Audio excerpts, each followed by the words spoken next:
இறுக்கம்னு கேள்விப்பட்டிருக்கீங்களா? என்னது? சரி சொல்லுங்க. இறுக்கம். சார் ஸ்ட்ரெஸ்ஸுங்கிற வார்த்தையை இனிமேல் சொல்லக்கூடாது. ஏன் தெரியுமா? நாங்கள் தான் உங்களுக்கு ஸ்ட்ரெஸ் இருக்கான்னு டெஸ்ட் பண்ணி டெஸ்ட் இருக்குது, அதை பார்த்துட்டு ஸ்ட்ரெஸ் இருக்குன்னு சொல்லுவோம். நீங்களே ஸ்ட்ரெஸ்ஸுன்னு சொன்னீங்கன்னா டாக்டர்கிட்ட போய் ஐயா கேன்சர் இருக்குன்னு சொல்கிற மாதிரி. ஸ்ட்ரெஸ்ஸுக்கு டெஸ்ட் இருக்குது, நாங்கள் டெஸ்ட் பண்ணி தான் அந்த டெஸ்ட் இந்த லெவலுக்கு மேலே போயிடுச்சுனாவே உன்னுடைய நோயை பார்த்தே நான் கண்டுபிடிச்சிருவோம். சரிங்களா? இறுக்கம்னா என்ன தெரியுமா? பாரு தலைவராக தான் இருக்கார். வாங்க இப்போ 2 பேரும் சார் இப்படி லைட்டாக அமுத்தி பிடிங்க. இப்போ எப்படி சார் இருக்குது? அழுத்தம் இருக்கு, அழுத்தி பிடிக்கிறேன், அழுத்த மாதிரி இருக்குது இல்லைங்களா? இதுக்கு பேர் வந்து உடல் அழுத்தம். சரிங்களா? இதுக்கு பேர் என்னது? உடல் அழுத்தம். இதே வந்து 2 பேர் திட்டிக்கிட்டாங்கன்னு வச்சுங்களேன், உட்காருங்க, அதுக்கு பேர் என்ன அழுத்தம் தெரியுமா? வார்த்தை அழுத்தம். என்ன அர்த்தம்? வார்த்தை அழுத்தம். இப்போ ரிலாக்ஸ்னா என்னன்னு தெரிஞ்சுக்கணும். சார் சிரிக்கிறாரு. அதான் இதுக்கு இயல்பா இருந்தது, ஜோடி பொருத்தமாயிருச்சு. அதாங்க நேச்சுரலாகவே நடக்கும். என்னன்னா நிறைய பேர் வந்து இந்த சொல் இருக்கத்துல தான் இருப்பீங்க. என்ன இருப்போம்? சொல் இருக்கும். என்ன திட்டாப்புல பாரு, என்ன திட்டாப்புல பாரு, என்ன திட்டி என்னை போய் இவங்களுக்கு நான் என்ன செஞ்சு யூஸ். இதுக்கு பேரு சொல் இருக்கம். சொல் இருக்கம் வந்துச்சுன்னா செல் இருக்கம் வரும். செல் இருக்கம்னு என்ன தெரியுமா? கேன்சர். சரிங்களா? செல் இருக்கம்ங்கிறது நீங்கள் யார் கேன்சரில் இருந்தவங்களை போய் கேளுங்க, அவங்களுக்கு 3 விதமான ப்ராப்ளம் இருக்குது. ஒன்று, உறவு பிரிஞ்சிருக்கும், அல்லது உறவு வந்து பிரிச்சிருக்கும், அல்லது உறவு ரொம்ப விரும்பக்கூடியவங்க இறந்துருப்பாங்க. 3 தான் கேன்சர். சரியா? ஒரு மிகப்பெரிய அரசு சார்ந்த ஒரு அதிகாரிட்ட பேசல ஒருத்தர் ஓட அழுத ஆரம்பிச்சிட்டார். என்ன சார் அப்படின்னு கேட்டால் சொல்கிறாரு, நீங்கள் சொல்கிறது கரெக்டு தான். 20 வருஷமாக அவங்க ரிலேஷனில் ஒருத்தர் ரொம்ப நட்பாக இருந்தவர் திடீர்னு 2 வருஷம் பேசாமல் இருந்தார், அதுலேயே இவங்க இறந்துட்டாங்க. அது காரணம் இதுதான்னாங்க. அதனால் நீங்கள் என்ன செய்யணும், இந்த ப்ரோக்ராமுக்கு பின்னாடி சொல் இருக்கிறத வச்சுக்கூடாது. என்னது? சொல் இருக்கும். ஏன்னா அப்படி திட்டாங்க, இப்படி திட்டாங்க, இப்படி திட்டாங்க வைக்கக்கூடாது. சொல் இருக்க வச்சிங்கன்னா செல் இருக்கம் வந்து, செல் இருக்க வச்சுன்னா அதுதான் கேன்சர். ஓகேவா? இது எல்லாமே வந்து அறிவு சார்ந்த புதுப்பித்தல் இல்லைன்னா நம்ம உடம்பு பழசாகிற மாதிரி மனசும் பழசாயிடும். ஓகேவா? ஃபாலோ பண்ணீங்களா? அதே மாதிரி உணர்ச்சி வசப்படுதல்ங்கிறது 34,000 உணர்ச்சிகள் இருக்குது. எவ்வளவு? 34,000 உணர்ச்சிகள். அதை நாங்கள் ஒன்றா கண்டுபிடிச்சி தான் மாத்திரமே தவிர ஒட்டுமொத்தமாக மாத்திரதே கிடையாது. அதனால் இந்த ப்ரோக்ராமுக்கு பின்னாடி வந்து ஃபஸ்ட்டு வந்து இந்த சொல் இருக்கும். நீங்கள் வீட்டுக்கு போன முன்னாடி எத்தனை பேருக்கு கல்யாணம் ஆகலை? நான் சொல்லுது, நீங்கள் லிட்டில் மேன் இன்னும் கல்யாணம் ஆகலை, இன்னும் ஆகலை. மற்ற எல்லாம் கல்யாணம் ஆகிடுச்சா? உங்களுக்கு ஆகலையா? 2 பேர் தான் ஆகலை. சரி பரவாயில்ல. என்ன கல்யாணம் ஆகுதுன்னா நீங்கள் 2 பேரும் யோசிக்க பார்த்தா எனக்கு பயமாக இருக்குது. அப்படி மறந்து வச்சா அதை வந்து நினைவுபடுத்தாதுன்னு சொல்கிறீங்களா? கல்யாணம் ஆயிடுச்சு இல்லை சார், இதுக்கு தான் உங்கள் ஒய்ஃபோட கூட்டிகிட்டு வரணும், அப்போ தான் உங்கள் கரெக்டாக பதில் சொல்லுவீங்க. கல்யாணம் ஆயிடுச்சு இல்லை, ஃபஸ்ட்டு இன்றைக்கி போய் உங்கள் லைஃப் பார்ட்னர், அது சார் நீங்கள் பாருங்கள், உங்களுக்கு பிரச்சனையும் இல்லை, கண்டிப்பாக ஒரு 2 வருஷம் கழிச்சு 1 வருஷம் கழிச்சு லைஃப் பார்ட்னர் வரும். அப்போ இந்த விஷயத்தை செய்யுங்க. பார்த்துட்டு இருக்காங்களா? இன்னும் பார்க்கல. சரி 1 மாதம் நடக்கட்டும்.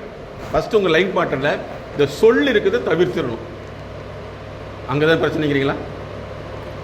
வார்த்தை சார்ந்தமாக உங்களுக்குள்ள நெருக்கடி இருக்கிறத முதல்ல நீங்கள் தவிர்த்திடணும். அல்லது அவங்ககிட்ட போய் ஃப்ரீயாக வந்து பேசுங்க. மறுபடியும் யோசிக்கிறீங்க, பேசினா தான் சண்டை வருதுங்கிறீங்களா? முதல்ல அதை செஞ்சிடணும். அதுக்கடுத்து உங்கள் கூட நட்பு வட்டத்தில் எத்தனை பேர் பேசாமல் இருந்து மன கஷ்டமாக இருக்குது? கை தூக்குங்க. யாரோ ஒருத்தர் சொல்லணும். டாக்டர்கிட்ட போய் எல்லாத்துக்கும் காய்ச்சல் சொல்லுவீங்களா? யாருக்காவது நட்பு வட்டத்தில் நான் பிரிஞ்சு எனக்கு இறுக்கமாக இருக்குன்னு ஃபீல் பண்ணுறீங்களா? இருக்கா? வாங்க. யாரு கூட இங்கே யாரும் சொல்ல வேண்டியதில்லை. நட்பு யார் எதனால சண்டை வந்துச்சு? சும்மா எப்படி சொல்கிறது, தொழில் ரீதியாகவோ மற்றபடி நம்ம சொல் பேச்சுக்கு நம்ம ஒன்று சொல்லி அவங்க அங்கே வேறு மாதிரி சொல்லி இதனால் வந்துட்டு அதை வந்துட்டு சரியான முறையில் இடையில யாராவது உள்ளே பூந்து வெல்டு வச்சுட்டாங்களா? இல்லை கட்டிங் மிஷின் வச்சுட்டாங்களா? அண்டர்ஸ்டாண்டிங் இல்லாமல் போகிறது. அதில் அது உங்களுக்கு கஷ்டமாக இருக்குது மனசுக்குள்ளே? ஆமாம் சார், நிறைய பேர் அதுமாரி இருக்காங்க. அதனால் பேசுகிறது பிடிக்கிறதில்ல, ஒதுக்கிட்டு தான் வந்துடுறது. நம்ம ரொம்ப நட்பாக இருக்கிறவங்க தான் இதெல்லாம் செய்கிறாங்க. சரி. அதனால் வந்துட்டு பேச்சுவார்த்தைலாம் போயிடும். அதுக்கு பேர் நட்புன்னு சொல்லக்கூடாது. நட்புனா 2 பேரையும் தாங்கிக்கிறத நட்பு. நட்புக்கு என்ன தெரியுமா இலக்கியம் சொல்லுது, நம்ம விரும்புகிறவங்களை வந்து கட் பண்ணாமல் இருக்கிறது நட்பு. விரும்புகிறவங்களை கட் பண்ணாது நட்பு கிடையாது. அதனால் நீங்கள் வந்து யாராவது வந்து உங்களை வெறுத்து போயிட்டா கவலைப்படாதீங்க. உங்களுக்குள்ளே அவன் பேசணும்னு ஏதாவது கவலை இருக்கா? யாராவது இருக்காங்க? நீங்கள் ஃபஸ்ட்டு போய் பேசிடணும். உனக்கெல்லாம் அறிவு இல்லையா, ஏத்தனால கண்டு பேசலை அப்படின்னு கேட்பேன். அப்போ நீங்கள் என்ன சொல்லணும்? இப்போ தான் அறிவு வந்ததுன்னு சொல்லிடணும். ஃபஸ்ட்டு இந்த வேலையை செய்யுங்க, ரிலாக்ஸ் ஆகிடும், உட்காருங்க. யாராவது ஒய்ஃபோட சண்டை போட்டு பேசாமல் இருக்கீங்களா? சண்டை போட்டு பேசாமல் இருந்தால் என்ன ஆயிரும்? சாப்பாடு கிடைக்காது. ஓகே, நீங்கள் 2வது செய்ய வேண்டியது இந்த மாதிரி. ஆனால் லேடிஸை பொறுத்தளவு வந்து கண்டிப்பாக வீட்டில் எல்லாத்துக்கும் கூட தான் பேசிகிட்டே இருப்பீங்க, அது ஒரு பிரச்சனை இல்லை. அதனால் வந்து இந்த சொல் இருக்கிறது வந்து முதல்ல தவிர்த்துடணும். சரிங்களா? இந்த வேலை செய்கிறப்ப வந்து உங்களை யாராவது ரொம்ப அடிக்கிறாங்களா, இல்லை நீங்கள் உங்களுக்குள்ளேயே அடிச்சுக்கிறீங்களா? சொல்லுங்கள். அல்ல, அவங்க அடிக்கிறாங்க சார், அடிக்கிறப்பே வந்து அடுத்தவங்க நினச்சி அடிப்பாங்க, தெரியுங்களா? ஸோ இந்த மாதிரி வந்து அழுத்தங்கள், வார்த்தை அழுத்தங்கள் இருந்ததுன்னா அது உங்களுடைய எஃபிஷியன்சியை குறைச்சிடும். அதை முதல்ல நீங்கள் புரிஞ்சுக்கணும். மாற்றிக்கலாமா? ஃபாலோ பண்ண முடியுங்களா? இல்லை சார், எஃபிஷியன்சிங்கிறது இங்கே பாருங்க. ரிலாக்ஸ் அப்படிங்கிறதுக்கு என்னென்னா, ஏன் 2 பேர்த்தையும் கையை பிடிச்சோன்னா, கையில் வந்து பிடிக்கிறது வந்து சாதாரண இறுக்கம். ஆனால் வார்த்தையில் பிடிக்கிறது தான் உங்களுக்கு மிகப்பெரிய இறுக்கம். இந்த இறுக்கம் தான் உங்களுக்கு எல்லா பிரச்சனையும் உண்டாக்கும். அதனால் ஃபஸ்ட்டு இதிலிருந்து இந்த ப்ரோக்ராமுக்கு அப்புறம் யார்கிட்டவாவது பேசி சண்டை வருது அப்படின்னா வார்த்தை இருக்கலாம் இருந்தீங்கன்னா நிச்சயமாக முடியும். அதை பண்ணிக்கணும். ஃபாலோ பண்ண முடியுங்களா? சரியா? ஓகே. அதுக்கடுத்து முக்கியமான விஷயம் என்னென்னா, நீங்கள் வீட்டுக்கு போனோன்னே உங்களை வந்து என்னை இப்படியெல்லாம் அவங்க கவனிக்கும் கவலை இருக்கா? வீட்டில் போனால் என்னை யாருமே இப்படி கவனிக்க மாட்டேன்னு கவலை இருக்கா? இதெல்லாம் இருந்ததுன்னா ஆக்சுவலாக உங்களுடைய ஹெல்த்தை வந்து பாதிக்கும். அதை முதல்ல நீங்கள் முடிவு பண்ணிக்கணும். சரிங்களா? சரி, ஓகே. இப்போ என்னென்னா, சுமார் மன அழுத்தம் இல்லை சார், உடல் அழுத்தம். உடல் அழுத்தம் இல்லை, கரெக்டு தான். அதாவது வந்து குழந்தைகள் வந்து அந்த அப்பாவுடையவோ அம்மாவுடைய கைகாலம் அமுத்துறது, அது அந்த சின்ன வெயிட்டாக இருந்தாலும் அது மிகப்பெரிய மனதுக்கு ஆறுதலாக இருக்கும். 10 வயசு வரைக்கும் நம்ம பிள்ளைங்க நம்ம சொல்றதெல்லாம் கேட்க கொஞ்சம் வெகுளியாக இருக்கு. ஒரு 10-15 வயசு தாண்டிச்சுன்னா ஒரு கை கால் பூச்சி விடுறது, ஒரு சின்ன சின்ன ஹெல்ப்லாம் பண்ணுறதுக்கு யோசிக்குதுங்க. அப்போ நம்மளுக்கு இருக்கும். முதியோர் இல்லத்துக்குள்ளே எங்களை கூட்டிகிட்டு போனாங்க. அதில் நானும் மேடமும் பார்த்த ஒரு காட்சி என்னென்னா, ஒரு தனித்தனி ஹால். ஏன்னா விஐபியுடைய அம்மா அப்பா அங்கே போனோன்னு ஒரு ஹாலுக்குள்ளே கூட்டிகிட்டு போய் காமிக்கிறாங்க. உடனே அந்த அம்மா வந்து, ஐயா ஒரு 5 நிமிஷம் என்கிட்ட பேசுங்கங்குது. நாங்கள் சாப்பிட கூட இதை பேசிகிட்டு இருந்தோம். என்ன அர்த்தம்னா, இவங்க பேசுறதுக்கு தேடுறாங்க, ஆனால் கிடைக்கல. ஆனால் இவங்க பேசாமல் இருந்திருப்பாங்க, அப்போ அவங்க கிடச்சிருப்பாங்க. சரியா? நீங்கள் எப்பவுமே தெரிஞ்சுங்க, உங்களுடைய குழந்தைகளுக்கு வந்து நீங்கள் எதையுமே சொல்லாதீங்க, செஞ்சு காமிங்க. அது ஆட்டோமேட்டிக்காக வந்துடும். ஒரு குழந்தைகளுக்கு வந்து நிறைய விஷயங்கள் நம்ம சொல்கிறது தான் கேட்காது, அதை செஞ்சு காமிச்சோம்னா அது பழகிடும். அதனால் உங்களுடைய குழந்தைகள நட்புத்தன்மை உருவாக்கணும்னா ஃபஸ்ட்டு வந்து அவங்களுக்கு நீங்கள் சின்ன சின்ன வேலைகளை செய்கிறப்ப அது நிச்சயமாக அது உங்கள் மேலே அஃபெக்ஷனாக மாறிடும். சார் சொல்கிறது நிறைய விஷயம் வந்து நல்ல விஷயம் என்னென்னா, குறிப்பிட்ட ஏஜுக்கு முன்னாடி அப்பா அம்மாவை தொடர்றதே தவிர்க்கிறாங்க. இல்லை, அது வந்து ஒரு வகையில் வந்து நல்லதுன்னு சொன்னால் கூட இன்னொரு வகையில் வந்து அந்த பாண்டை விட்டுட்டோம்னா அது அப்படியே விலகியே போயிடும். நம்ம தான் இல்லை, அவங்க கூட கொஞ்சம் நாளைக்கு பண்ணிட்டீங்கன்னா அதுக்கப்புறம் ஃப்ரெண்ட்லி ஆயிடுவாங்க. இது ஒரு நல்ல விஷயம், அந்த ஃபேமிலி அட்டாச்மெண்ட்டுக்கு. இந்த வேலை செய்கிற சமயத்தில் வந்து என்னென்ன மாதிரி பிரச்சனைகள் வருதுங்கிறத அப்படியே ஒரு ஒர்க் ஸ்டேஷனை வந்து கண் முன்னாடி செய்கிற மாதிரி நீங்கள் நடிக்கிறீங்க. ஒவ்வொருத்தரும் ஒரு கேரக்டர். புரியுதுங்களா? ஃபாலோ பண்ணிட்டீங்களா? சரி, இது ஒன்று. ஹலோ, இங்கே 2வது நம்பரா? ஆமாம் சார். ஓகே. வீட்டுக்கு கஷ்டப்பட்டு வேலைக்கு போனால் வீட்டில் எப்படிலாம் ட்ரீட் பண்ணுறாங்க அப்படிங்கிறத ஒரு டீமாக நடிக்கிறீங்க. ஓகேங்களா? ஒரு டீமாக சிரிக்கிறார். உங்களுக்கு வீடே இல்லைங்கிறீங்களா? ஒரு டீமாக நம்ம அவங்க புரிஞ்சுக்கிறது இல்லை ஏன் அப்படிங்கிறத ஒருத்தர் ஒரு கேரக்டர் நடிக்கிறேன். ஓகேவா? சார், இந்த சைடு நம்ம வந்து என்ன தான் ஒர்க் சொன்னாலும் அங்கே ஒர்க் பண்ணுறவங்க கூட நம்ம கூட வந்து சரியாக கோஆர்டினேட் பண்ண மாட்டேங்கிறாங்க. எப்படிலாம் கோஆர்டினேட் பண்ண மாட்டேங்கிறாங்கிற ஒரு டீமாக நடிச்சு காமிக்க போகிறீங்க. இப்போ நீங்கள் சொல்கிறீங்க, அவங்க கேட்க மாட்டேங்கிறாங்க. அங்கே என்னென்ன பிரச்சனைகள் வருது அப்படிங்கிறத ஒரு வேலை செய்கிற இடத்துல எப்படி நடக்கணும் அதை டீமாக நீங்கள் செய்ய போகிறீங்க, நடிச்சு காமிக்க போகிறீங்க. ஓகேங்களா? டிஸ்கஸ் பண்ணிக்கலாம். உங்களுக்கு எதிர்காலத்தில் வாய்ப்பு இருக்குது, கவலைப்படாதீங்க. நீங்கள் என்ன பண்ணுறீங்கன்னா, நம்ம நிறைய வேலை செய்யணும்னு நினைக்கிறோம், சரிங்களா? ஆனால் வேலை செஞ்சாலும் ஒரு அங்கீகாரம் இல்லை. அதை எப்படிலாம் அங்கீகாரம் இல்லைங்கிறத ஒரு ஒரு ஒரு வேலை செய்கிற இடத்துல எப்படி நடக்குமோ அது ஒரு டீமாக நடிச்சு காமிக்க போகிறீங்க. அங்கீகாரம் இல்லைங்கிறக்காக ஃபாலோ பண்ண முடியுதுங்களா? அது ஓகே ஐயா. நீங்கள் என்ன பண்ணுறீங்கன்னா, ஓகே இல்லை இப்படி வந்துடுங்க. நமக்கு மேல் உள்ளவங்ககிட்ட எந்த விஷயத்தை சொன்னாலும் எதுவுமே கேட்க மாட்டேங்கிறாங்க, அல்லது எதுவுமே சரியாக நடக்க மாட்டேங்குது. அது எப்படி நடக்க மாட்டேங்குது டீமாக நடிச்சு காமிக்க போகிறீங்க, சரிங்களா? நம்ம மேலே உள்ளவங்க எப்படி வேணால் இருக்கலாம். அந்த இடத்துல ஒரு நீங்கள் இருக்கிறீங்க, நம்ம மேலே உள்ளவங்க சொன்னால் கேட்க மாட்டேங்குது, அது நடக்க மாட்டேங்குதுங்கிறத ஒரு டீமாக நடிச்சு காமிக்க போகிறீங்க. ஓகேங்களா சார்? டிஸ்கஸ் பண்ணிக்கங்க. அப்படியே ஒரு சீன் முன்னாடி தெரியணும், சினிமா மாதிரி தெரியணும். டிஸ்கஸ் பண்ணிக்கங்க. இதை யோசிக்கிறது பாருங்க, ட்ரை பண்ணுங்க. ஓகே, ட்ரை பண்ணுங்க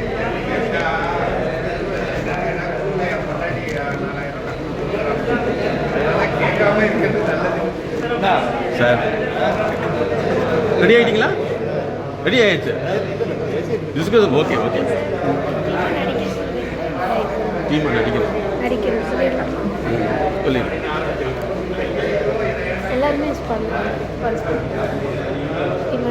அப்படி ஒரு அந்த நடக்கிற சீனை அப்படியே நடிச்சு காமிக்கிறீங்க. நல்லா ஞாபகத்தில் வச்சுங்க. அப்படியே அந்த இடத்துல ஒரு சீனே கிரியேட் ஆயிடும்.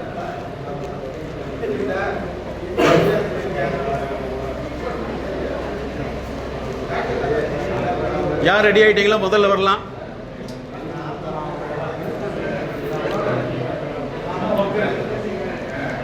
ஓ, ரெடி ஆகிட்டீங்க.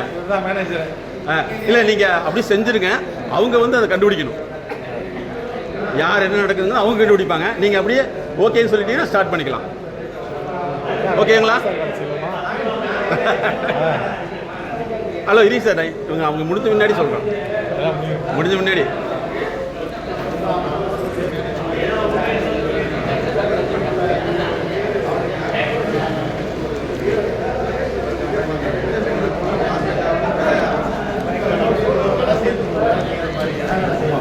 எல்லாமே எல்லாத்துக்கும் அந்த கேரக்டர் வரணும். எல்லாமே பேசணும். மெயின் அதுதான்.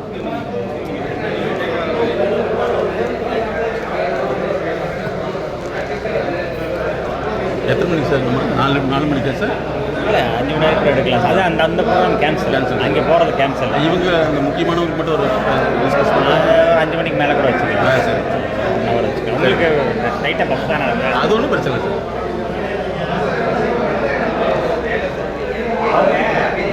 ப்ரோக்ராம் இன்ட்ரெஸ்ட் ஆக வேண்டியது அங்கே வேணான்ட்டாங்க.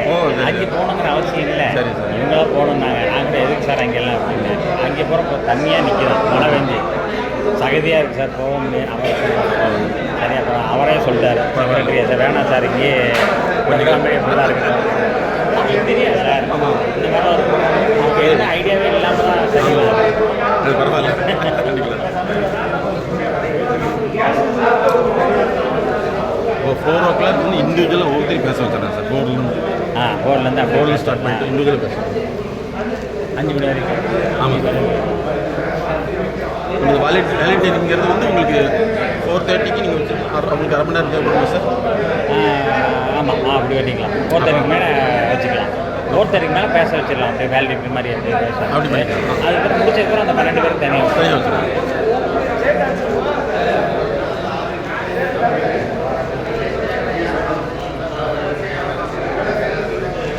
சாரி, எல்லாருமே அதில் பார்ட்டிசிபேட் பண்ணணும். அதுக்கு தகுந்த மாதிரி நீங்கள் எல்லாம் பேசணும். எல்லாமே பார்ட்டிசிபேட் பண்ணணும்.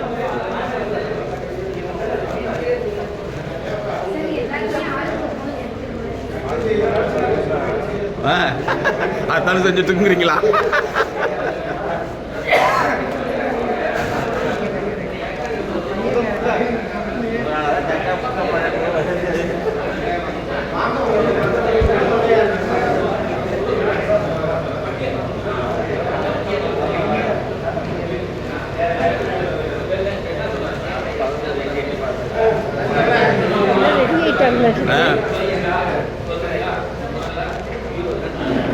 எல்லாம் இன்ட்ரெஸ்ட் ஆகிட்டாங்க.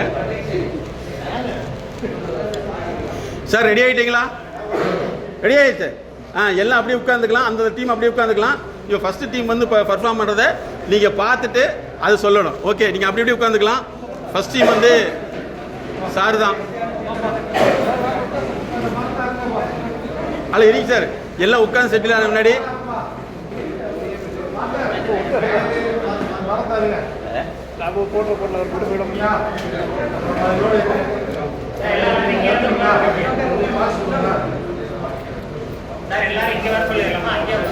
சார் இங்கேருந்து பார்க்கணும்.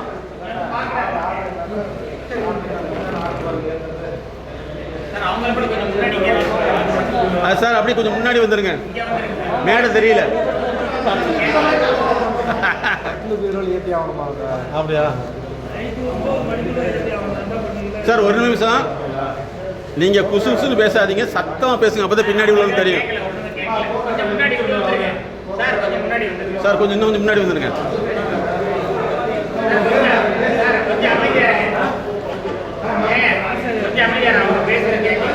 ஹலோ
முடிஞ்சா சார்? ஒரு வாரத்தை ஆட்டம் பார்த்துருக்கேன், கரெக்டாக செக் பண்ணிக்கிறேன், பார்த்து கொடுங்க. நீங்கள் பார்த்து கொடுத்தா எங்களுக்கு செட்டில் பண்ணுவாங்க. செட்டில் பண்ண சரி சார், சம்பளம்லாம் வாங்கிட்டோம். முடிஞ்சதா? இதில் உங்ககிட்ட கேள்வி, இப்போ என்ன நடந்தது அது சொல்லுங்க. ஒரு ஒரு டீம் சொல்லணும், இங்கே என்ன நடந்துச்சு, என்ன தப்பு நடந்தது, என்ன கரெக்ட் நடந்தது அதை சொல்லணும். நீங்கள் பேசணும். பாருங்க, நீங்கள் வந்து நல்லா தெரிஞ்சுங்க, அப்சர்வேஷன். உலகத்தில் வந்து நீங்கள் ஜெயிக்கணும்னா கவனிக்கக்கூடிய ஆற்றல் இருக்கணும். இப்போ என்ன நடந்தது, என்ன தப்பு, என்ன சரி பண்ணாங்க, யார் சொல்ல முடியும்? என்ன சார்? கட்டில் ஆர்டர் வந்துருந்தது, ரெடி பண்ணி கொடுத்துட்டாங்க, டெலிவரி பண்ணியிருக்காங்க. இல்லை அங்கே ஏதாவது தப்பு நடந்ததா, அவங்க வந்து என்ன தீமில் செஞ்சுருக்காங்க, இதெல்லாம் நீங்கள் உங்கள் வீட்டுக்கு நீங்களும் சொல்லணும், அடுத்தவங்க இந்த மாதிரி பண்ணுறப்ப சொல்லணும். இப்போ என்ன தீம்னு விட்டு அவங்களே சொல்லணும். 4-5 ஐட்டம் போகணும் அவங்களுக்கு. சரி சார். என்ன ஆர்டர் பண்ணி ஒர்க் பண்ணால் அந்த ஒர்க்கை ஈஸியாக முடிக்க முடியும். ஃபஸ்ட்டு ஈஸியாக முடிக்க முடியாது கட்டில். அதை ஃபஸ்ட்டு பாலிஷ் செக்ஷன் நடத்தியாச்சு. அடுத்தது பாலிஷ் ஆள் பாலிஷ் போட்டாரு, கொஞ்சம் ஆடாமல் ஒர்க்கு பீரோவில் பாலிஷ் பீரோவில் நடத்தோம், அதுவும் பாலிஷ் செக்ஷன் நடத்தி. அடுத்தது பார்த்தீங்கன்னா 4 சேர், டைனிங் டேபிள் 4 சேர் தான் கொஞ்சம் வேலை அதிகமாக ஆகணும், அதை அடுத்து எடுத்துட்டோம். கடைசியில் டேபிளாக போட்டு எடுத்து போட்டுடலாம், வேலை முடிஞ்சிடும். ஃபினிஷிங் டயத்தில் அதை முடிக்கக்கூடிய வேலை இருக்குது, அதனால் கடைசியாக வச்சுக்கிட்டோம். இப்போ இதில் வந்து ஒர்க் ஆர்டர் போட்டு எடுத்து இதில் மூலமாக என்ன செய்தி வந்து நீங்கள் செஞ்சுருக்கீங்க, என்ன செய்தி சொல்கிறீங்க மக்களுக்கு? மக்களுக்கு எந்த ஒர்க்கை முன்னாடி செய்யணும், எதை பின்னாடி செய்யலாம், எதை கொஞ்சம் லேட்டாக செஞ்சால் கூட சமாளிக்க முடியுங்கிறது சில ஒர்க்கு. வெரி குட், கிளாப் பண்ணுங்க. சரி, அப்படியே கொஞ்சம் பின்னாடி நில்லுங்க. அதாவது மிகச்சிறந்த ஒரு உளவியல் ட்ரீட்மெண்ட் என்னென்னா, நீங்கள் உங்கள் குழந்தைகளை வந்து படிக்க வைக்கிறதுலாம் வேஸ்ட். இது இல்லாமல் இந்த ஏஐன்னு வந்து சரிங்களா உங்களுக்கு? ஹலோ கவனிங்க, ஏஐ ஆர்டிஃபிஷியல். சரி, அப்படின்னா அதுக்கு முன்னாடி என்ன இருந்தது? இல்லை, அதுக்கு முன்னாடி என்ன இருந்தது? இல்லை நல்லா தெரிஞ்சுங்க, ஆர்டிஃபிஷியல் இன்டெலிஜென்ஸுக்கு முன்னாடி என்ன இருந்தது? Human intelligence. என்னது? Human intelligence. இந்த மனுஷனுக்கு அறிவு இருக்குன்னு எப்போ தெரியுமா கண்டுபிடிச்சது? 1905 டெஸ்ட் இருக்குது. இப்போ உங்களுக்கு வந்து எவ்வளோ அறிவு இருக்குன்னு கனெக்ட் பண்ண முடியும், கால்குலேட் பண்ண முடியும். அதே மாதிரி உங்கள் நடத்தையில் எங்கே பிரச்சனைன்னு கண்டுபிடிக்க முடியும். எல்லாமே டெஸ்ட் இருக்குது. என்ன காஸ்ட்லி அதெல்லாம். ஒரு டெஸ்ட் வாங்கினா 50,000-60,000 நாங்களே வாங்கணும்.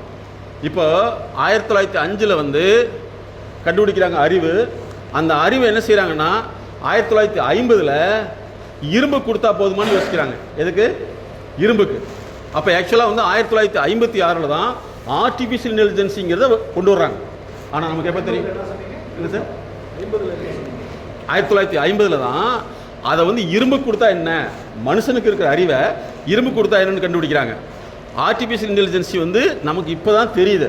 ஆனால் இது எப்போவே ஃபங்க்ஷன் ஆகிட்டு இருக்குன்னா 1980க்கு முன்னாடியே ராக்கெட்லாம் ஜாயின் ஆகுதில்ல, எல்லாம் ஆர்டிஃபிஷியல் இன்டெலிஜென்சி. அதனால் அடுத்த கட்டம் என்னென்னா ஹியூமன் இன்டெலிஜென்சி குறையுது. ஹியூமன் இன்டெலிஜென்சி குறையுது. இப்போ உங்களெல்லாம் வந்து பார்த்தீங்கன்னா நீங்கள் படிக்கிற குழந்தைங்க படிக்கிற படிப்பு இல்லை, அந்த படிப்பு பேர் என்ன தெரியுங்களா? நான் ரீயூசபிள் எஜுகேஷன். நீ எவ்வளோ படித்தாலும் சரி டியூஷன் போகாமல் படிக்க முடியாது. அந்த படித்த படிப்பை நீங்கள் யூஸ் பண்ண முடியாது. அதுக்கு தான் நாங்கள் என்ன பண்ணிருக்கோம்னா லேர்னிங் லேப்னே கண்டுபிடிச்சோம். எப்படி மனிதனுடைய படிப்பு கட்டளை கண்டுபிடிக்கிறதுன்னு சொல்லிட்டு. அதனால் வந்து இப்போ இதில் முக்கியமான விஷயம் என்னென்னா உங்களுடைய நுண்ணறிவை அதிகப்படுத்தணும். அதிகப்படுத்தல ஃபஸ்ட்டு கேட்டகரி என்னென்னா அடாப்டபிலிட்டி. எந்த சூழ்நிலைக்கு உங்களால் முடியலைன்னா அதான் பிரச்சனை. இப்போ மேடம் வந்து நிறையா திருமணத்துக்கு முன் வந்து ஒவ்வொரு பெண்ணுக்கும் ஆணுக்கும் ப்ரீமேரிட்டல் கன்சல்டிங் இருக்கணுங்கிறாங்க. ஏன்னா அப்போ தான் அவங்க வந்து இணைந்து செயல்பட முடியும். அப்போ ஆக்சுவலாக இந்த ஃபஸ்ட் டீம் என்ன பண்ணியிருக்குன்னா எந்த வேலையை எப்போ முன்னாடி செய்யலாம்ங்கிறத அந்த டீமாக டிஸ்கஸ் பண்ணி செஞ்சால் நிச்சயமாக அந்த வேலை ஜெயிக்கும். ஆனால் அந்த டீமில் வந்து ஒருத்தர் அதிகாரம் பண்ணால் நடக்காது. அந்த இடத்துல வந்து விலக்கி சொல்கிறத அதிகப்படுத்தணும். இதுதான் இந்த ஃபஸ்ட் டீம் செஞ்சுருக்காங்க. Clap it. அடுத்து இரண்டாவது அணியை அழைக்கிறோம். யார் வேணாலும் வரலாம். Second team. இப்போ நீங்கள் கவனிக்கணும், இவங்க என்ன பண்ணுறாங்க, ஏது பண்ணுறாங்க, என்ன தப்பு பண்ணுறாங்க அப்படிங்கிறத சொல்லணும். ஓகே, வாங்க சார். சார் முதல் டீம் சார் வாங்க. வாத்தியார் சார், தலைப்பு என்னன்னு சொல்லுங்கள். மரப்பற்ற. அது நீங்களே வச்சுக்கலாம். இவங்க செய்யறதை வச்சு நம்ம வச்சுக்கலாம்.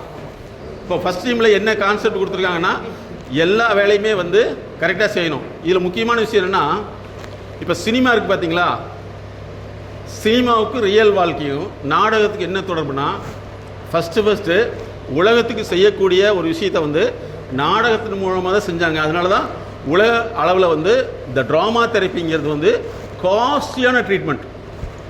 ரொம்ப காஸ்ட்லியான ட்ரீட்மெண்ட். ஏன்னா உங்கள் உணர்ச்சியும் அறிவையும் சால்வ் பண்ணுறது. இது நாங்கள் நிறைய வருஷங்களாக பண்ணிட்டு வரோம். இந்த செஷனில் வந்து சிம்பிளைஸாக உங்களுக்கு பண்ணியிருக்கோம். இது உங்களையே பண்ண வச்சுருக்கோம். சரிங்களா? அதனால் வந்து ஃபஸ்ட்டு டீம் என்ன செஞ்சிங்கன்னா ஆர்கனைஸ் த ஒர்க்கு. அதை எக்ஸ்பிளைன் பண்ணிவிட்டு அந்த வேலை செஞ்சால் வேலை முடிஞ்சிடும். அந்த வேலை முடியுங்கிறது வந்து வேலை முடின்னு சொன்னால் செய்ய தெரியாது. வேலையை முடிக்கிறதுக்கு ஒர்க்கு ஆர்கனைஸ் பண்ணுங்கிறத ஃபஸ்ட் டீம் செஞ்சது. இப்போ செகண்ட் டீம் வந்து செய்யறதை கவனிங்க. என்ன நடக்குது, ஏது நடக்குதுன்னு நீங்கள் சொல்லணும். ஓகே, ஸ்டார்ட் நவுட் சார். எல்லாமே சவுண்ட் கிளியராக கேட்கணும்.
Gracias.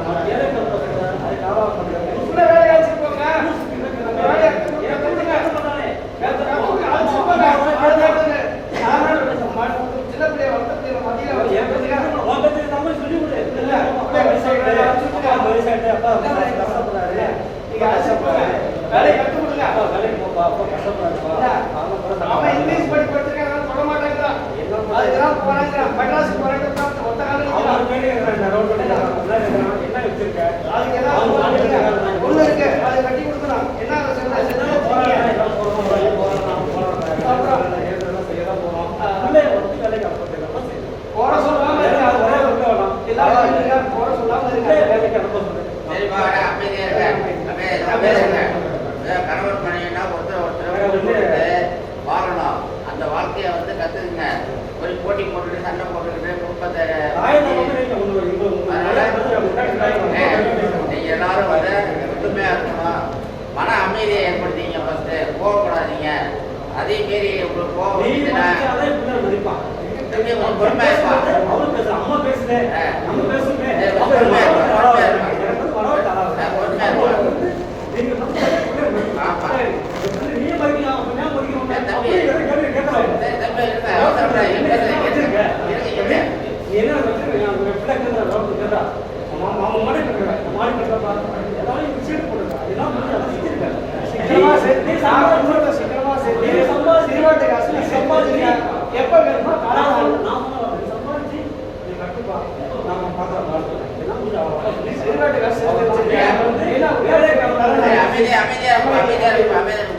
குடும்பத்தில் வந்து புருஷப்பழி குழந்தைகளை வந்து குழந்தைங்க நேரம் சட்டம் போட்டுக்கிட்டீங்கன்னா குழந்தைங்க வந்து திருடி காலத்தில் இப்போ வந்து அதோட வாழ்க்கை பாதிக்கும்.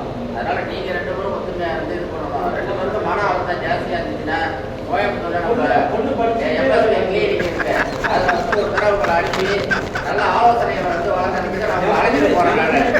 ஆமாம், அமைதியாக இருக்கேன்.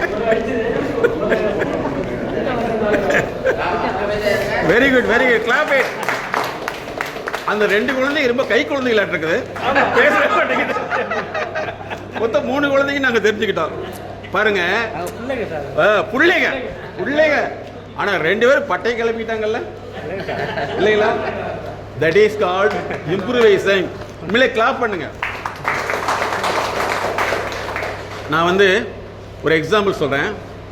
என்னைய இந்த மாதிரி வந்து ஒரு ட்ராமா தேட்டருக்கு என்னை கூப்பிட்டாங்க. தேட்டர்னா நம்ம என்ன நினச்சிக்கிறோம்னா சினிமா கிடையாது. தேட்டருங்கிறது இந்த மாதிரி ஆக்டிவிட்டியை வந்து சரி பண்ணக்கூடிய இடத்துக்கு பேர் தேட்டரு. அங்கே போயிருந்தேன். அங்கே வந்து ஒரு கிழவி நடிச்சிட்டு இருக்குது. அந்த கிழவியை வந்து அந்த டைரக்டர் வந்து கண்டபடியாக திட்டுறாரு. அறிவில்லையா உனக்கு அப்படின்னு திட்டுறாரு. கொஞ்ச நேரம் கழித்து அப்புறம் ஒரு ரிலாக்ஸ் ஐடியாவில் அப்படி உட்காந்துருக்கப்போ வந்து அந்த அவர்கிட்ட கேட்குறேன், டைரக்டர் ஃப்ரெண்டு தான், ஏங்க அந்த வயசான அம்மாவை போய் அப்படி திட்டுறீங்களே அப்படின்னாரு. வயசான அம்மாவா? வேறு இந்த புள்ள தான் அப்படின்னா 8வது படிக்கிற புள்ள. ஆனால் எப்படி இருக்குன்னா மேக்கப்லாம் போட்டு கிளவி மாதிரியே பண்ணியிருக்காங்க. அப்போ தான் தெரிஞ்சுக்கிட்டேன் அந்த ஆக்டிவிட்டியை கொண்டு வர்றதுக்கு வந்து அவங்க எவ்வளோ கஷ்டப்படுறாங்கன்னு சொல்லிட்டு. ஸோ இந்த ட்ராமாங்கிறது என்னென்னா அந்த காலத்தில் வந்து வாழ்க்கைக்கான ஒரு சொல்யூஷனை கற்றுக் கொடுக்கறதா இருந்தது. இன்றைக்கி இது ட்ராமாங்கிறது வாழ்க்கைக்கான பொல்யூஷனை கற்றுக் கொடுக்கறதா மாறிடுச்சு. அதனால் இந்த இடத்துல வந்து என்ன நடந்திருக்குன்னா ஒரு ஃபேமிலியில் ஒர்க்கு சம்மந்தமான பிரச்சனைகள் எப்படி வருது அப்படிங்கிறதான் இப்போ சார் வந்து அருமையாக சொன்னார். இதுக்குள்ளே வந்து ஏதாவது ஒரு பர்சனலான எக்ஸ்பீரியன்ஸ் நடந்திருக்கா சார்? இந்த மாதிரியான இன்சிடெண்ட்டு உங்களுக்கு இல்லை, ஆனால் இருந்தாலும் இம்ப்ரூவைஸ் பண்ணிட்டாங்க. ஸோ அந்த வகையில் வந்து உண்மையிலே பாராட்டலாம். இதில் நீங்கள் என்ன தெரிஞ்சுக்கணும்னா முரண்பாடுகள் தான் மிகப்பெரிய அழுத்தத்தை உண்டாக்குது. அது வீடாக இருந்தாலும் சரி, வேலையாக இருந்தாலும் தெரிஞ்சிட்டிங்கன்னா நீங்கள் அந்த பிரச்சனை வராமல் டீல் பண்ண கற்றுக்கணும். 2 பேருமே 2 பேர் கருத்துக்களும் கரெக்டு. ஆனால் 2 பேருடைய கருத்துக்களும் வந்து மிஸ்மேட்ச் ஆகலைன்னா பிரச்சனை. அதை தெரிஞ்சுக்கிட்டால் போதும். ஸோ இதை அப்படியே நீங்கள் வந்து ரியல் லைஃப்பில் அப்ளை பண்ணிங்கன்னா சக்ஸஸ்ஃபுல்லாக வந்துடலாம். உண்மையிலே கிரேட், கிளாப் இட். தேங்க்யூ. அருமை அருமை அருமை. நீங்கள் இதிலே ஏதாவது ப்ராக்டிஸ் இருக்கு? அப்சர்வேஷன் நிறையா இருக்குது. அடுத்த டீம் வாங்க. Very good good good, very good very good very good. அருமை அருமை.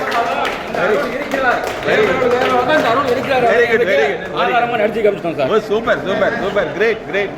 பாருங்க, அருமை அருமை, very good, great great great. இப்போ பார்த்தீங்கன்னா நிறைய பேர்த்துடைய நம்ம சொல்ல வேண்டிய கருத்துக்களை இங்கே சொல்லிட்டாங்க. ஏதாவது ஃபீல் வருதா? நம்ம சொல்ல வேண்டிய கருத்துக்களை அல்லது நடக்க வேண்டிய நிகழ்ச்சி நடக்குன்னு தெரியுங்களா? இது பாருங்க, எல்லாத்துடைய மனசுமே, இன்னும் சொல்ல போனால் எங்களுடைய எம்எஸ்கே தியரிப்படி மனசுனே சொல்ல வேண்டாம், எல்லாத்துடைய அறிவுமே வளர்ச்சியை நோக்கி தான் போகுது. ஆனால் ஏதோ ஒரு இடத்துல தடையாக இருக்குது. தடையை நீக்கிட்டோம்னா நீங்களும் மிகப்பெரிய ஆளாக மாற முடியும். நல்லா நீங்கள் தெரிஞ்சுங்க சார். நீங்கள் எந்த வேலை செஞ்சாலும் சரி, அந்த வேலைக்கு உண்டான வேல்யூ நிச்சயமாக ரிட்டனாக உங்களுக்கு கிடைக்கும். அந்த கிடைக்கிறதுக்கு அவசரப்பட்டீங்கன்னா அது நோயாக மாறிடும். அதை ஆனந்தமாக செஞ்சீங்கன்னா அதுதான் உங்களுக்கு ஜாயாக மாறும். நோயாக வேணுமா ஜாயாக வேணுமா நீங்கள் முடிவு பண்ணிக்கணும். ஓகே, குட், அருமை அருமை, சூப்பர் சூப்பர், அருமை. அருள் அவங்க டீம் எல்லாமே அருமையாக பண்ணாங்க. நெக்ஸ்ட்டு அணியை அழைக்கிறோம், வாங்க. இதில் என்ன செய்தி சொல்லியிருக்காங்க சொல்லுங்க பார்க்கலாம். என்ன sir? Team work. Okay okay. கூட மற்றவங்க வந்து சேர்ந்து ஆரம்பிச்சு டீம் ஒர்க்கு. இதில் வேறு என்ன கான்செப்ட் நம்ம உங்களுக்கு புரியுது, என்ன இது விஷயம் தெரியுது? வாடிக்கையாளரே மனநிலை. ஒரு எக்ஸாம்பிள் சொல்கிறேன். அந்த கம்பெனி நிறுவனத்தை நான் சொல்லலை. ஆக்சுவலாக வந்து அப்போ வந்து ஒரு 5 ரூபாய்க்கு தான் துணி வாங்க வருவாங்களாமா. நான் சொல்கிறது வந்து 60 வருஷத்து கதை. இன்றைக்கி வந்து இந்தியாவில் நம்பர் 1 நிறுவனம் 3வது தலைமுறை நடக்குது. 5 ரூபாய்க்கு வாங்குறக்கூடியவங்களை அவர் 25 ரூபாய்க்கு வாங்க வச்சுருவாராம். அது மட்டும் இல்லாமல் வீட்லேயும் கூட கொஞ்சம் பணம் இருக்குது, அதையும் கூட வாங்கிக்கலாம்னு நினைக்கிறேன், எடுத்து போவாங்களாம். ஸோ அவருடைய அந்த டிஎன்ஏ தான் இன்றைக்கி மிகப்பெரிய நிறுவனம் மாறி இருக்குது. நீங்கள் வந்து இருக்கிற துறை வந்து உங்களுக்கு சம்பளம் குறைவு, வேலை அதிகங்கிறத விட இந்த துறையை எக்ஸ்பெரிமெண்ட்டாக பார்த்தீங்கன்னா நாளைக்கு உங்களுடைய ஜென்ரேஷனே நிறைய மாறிடும். ஏன்னா நீங்கள் உண்மையிலே மக்கள் தொடர்போடு இருக்கீங்க. அதாவது நிறைய பேர் இந்த டெக்னிக்கல் பீப்புளாக இருக்கீங்க. அது உடன் டெக்னிக்கலாக இருக்கலாம், ஈவன் ஸ்டீல் டெக்னிக்காக இருக்கலாம். இதுக்குள்ளே நல்லா யோசிச்சிங்கன்னா ஆயிரக்கணக்கான வழிகள் இருக்குது. இனிமேல் மார்க்கெட்டிங்கிறது உங்களுக்கு சிம்பிளான ப்ராசஸாக போயிடும். ஸோ அதனால் வந்து இந்த டீம் ஒர்க்கு, செகண்டு கஸ்டமரை புரிஞ்சுக்கிறது, இது உண்மையிலே நல்ல விஷயமா செஞ்சாங்க. Great, clap it. அடுத்த அணி ஆர்வத்துடன் வரலாம். மட்டத்தில் ஒரு நாடக கம்பெனி ஆரம்பிக்கலாம் மாட்டிருக்கு. ஏன்னா எல்லாமே பட்டையை கிளப்புறீங்க இல்லையா? ஏன்னா உண்மை வாழ்க்கையை அப்படியே ரிஃப்ளெக்ட் பண்ணுது. இப்போ நாங்கள் மதியானம் கூட பேசிகிட்டு இருந்தோம். இந்த பர்ஃபார்மன்ஸ்னு சொல்லக்கூடியது வந்து நம்ம பேசுறது செய்கிறது தான் இருக்குது, வேறு எதுவுமே கிடையாது. அந்த பர்ஃபார்மன்ஸை அதிகப்படுத்திட்டோம்னா நிச்சயமாக நம்பர் 1. ஏன் அப்படின்னா உங்களுடைய நிறுவனத்துடைய ஆரம்ப காலமே பார்த்தீங்கன்னா காதி இதுதான் சார், காதி தானே, காதி அப்புறம் கதரா மாறிச்சு, அப்படியே மாறிச்சு. எல்லாமே வந்துன்னா ஒரு தேசம் சார்ந்த ஒரு நிறுவனம் உங்களுது. அப்போ வந்து இதை வந்து இன்னும் டெவலப் பண்ணுறதுக்கு நீங்கள் தொடர்ந்து முயற்சி பண்ணிகிட்டே வாங்க. ஒவ்வொருத்தருமே வந்து ஏதாவது ஒரு ஆர்டிஸ்டிக்காக மேனேஜ்மெண்ட்டை செஞ்சீங்கன்னா நீங்களும் சக்ஸஸ்ஃபுல்லாக வர முடியும். ஸோ இன்னையிலேருந்து முயற்சி பண்ணலாமா? பண்ணிடுவீங்களா? ஸோ அதே மாதிரி எப்போ எடுத்தாலும் சரி நல்லா புரிஞ்சுங்க, இந்த ஸ்ட்ரெஸ்ஸுங்கிற வார்த்தையை நீங்கள் சொல்லவே கூடாது. அது நாங்கள் டெஸ்ட் பண்ணி உங்களுக்கு இத்தனை டிகிரி இருக்குன்னு சொன்னால் தான் நீங்கள் எடுத்து நீங்களாக சொல்லி பழக்கிடாதீங்க. ஒன்று. அதுக்கடுத்து வந்து காலையில் எந்திரிச்சோன்னவே உங்கள் லைஃப்பில் வந்து எதையாவது ஒன்று சாதிக்கணுங்கிற ஒரு மனசில் மட்டும் வச்சுங்க. அது லேட்டானாலும் பரவாயில்ல, ஆனால் கண்டிப்பாக கிடைக்கும். அதை மட்டும் மைண்டில் வச்சிங்கன்னா நீங்கள் சக்ஸஸ்ஃபுல்லாக மாற முடியும். அதுக்கடுத்து மேடம் வந்து ஒரு 10 மினிட் பண்ண முன்னாடி அதுக்கப்புறம் அடுத்த செஷனுக்கு போய்க்கலாம். பொதுவாக வந்து இந்த ஃபேமிலி, இப்போ நீங்கள் இருக்கிறதுக்கு வந்து உங்களுடைய பேக்ரவுண்ட் வந்து ஃபேமிலி தான். ஃபேமிலியில் என்னென்ன இஷ்யூஸ் இருக்கிறத பற்றி அவங்க டீல் பண்ணுவாங்க. Family issues. ஏன்னா உங்களுக்கு பின்னாடி வந்து ஃபேமிலி நல்லா இருந்தால் மட்டும்தான் நீங்கள் ஹாப்பியாக இருக்க முடியும். அந்த ஃபேமிலி நீங்கள் எப்படி கேர் பண்ணுங்கிறது